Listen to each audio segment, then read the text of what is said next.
Mobile শিল্পে যে অস্থিরতা, সহিংসতা এবং ব্যাপক অর্থনৈতিক ক্ষতি সৃষ্টি হয়েছে তার পেছনে একটি সংগঠিত সিন্ডিকেট ও নির্দিষ্ট ব্যক্তিকেন্দ্রিক প্রভাব কাজ করছে। পুরো মোবাইল শিল্পকে একচেটিয়া নিয়ন্ত্রণ নেওয়ার নেপথ্যে পরিকল্পনায় যুক্ত। বর্তমানে পুরো বিশ্বের সবগুলো দেশের সর্বোচ্চ ইনকামের জায়গা হলো আইটি সেক্টর। ইন্ডিয়ার আইডিয়া নিয়ে আওয়ামী লীগের সহযোগিতা নিয়ে বর্তমান সরকারের আওয়ামীপন্থী কিছু মহলে সংমিশ্রিত চেষ্টার মাধ্যমে এই ফিনান্সিয়াল মেটিকুলাস ডিজাইনটি তৈরি করা হয়েছে, যা বাস্তবায়নে এই মহলটি উঠে পড়ে লেগেছে এবং যার প্রথম ধাপ সম্পন্ন করা হয়েছে এনইআইআর এর মাধ্যমে।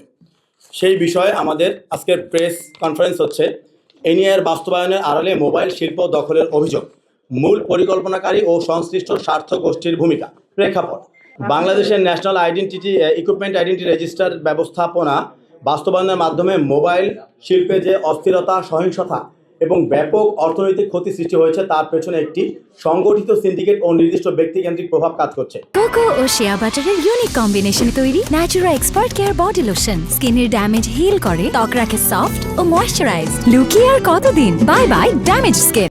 এই প্রতিবেদনে মোবাইল বিজনেস কমিটি বাংলাদেশের পক্ষ থেকে সংগৃহীত তথ্য, মামলা নথি, দলীয় নোটিশ, সরকারি তদন্তপত্র এবং বাস্তব ঘটনার ধারাবাহিকতায় ভিত্তিতে মূল পরিকল্পনাকারীর ভূমিকা তুলে ধরা হলো।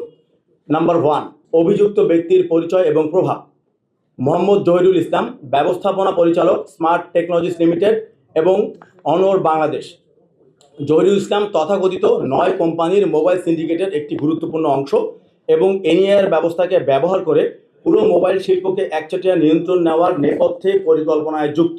নাম্বার 2, জুলাই 2024 গণ অভ্যুত্থান এবং ছাত্র হত্যা মামলার সংশ্লিষ্টতা। প্রাপ্ত নথি অনুসারে 2024 সালের জুলাই গণ অভ্যুত্থানের সময় সংঘটিত হত্যাকাণ্ড সংক্রান্ত একটি মামলায় রামপুরা থানায় দায়েরকৃত মামলা নং 20 দাখিল 15 জুন 2025। এই মামলার প্রধান আসামি ছিলেন সাবেক স্বরাষ্ট্রমন্ত্রী এবং আসামির সংখ্যা ছিল মোট 127 জন। উক্ত মামলায় মোহাম্মদ জহিরুল ইসলাম 18 নং আসামি হিসেবে তালিকাভুক্ত, রেফারেন্স নাম্বার EBYVL। অভিযোগ রয়েছে যে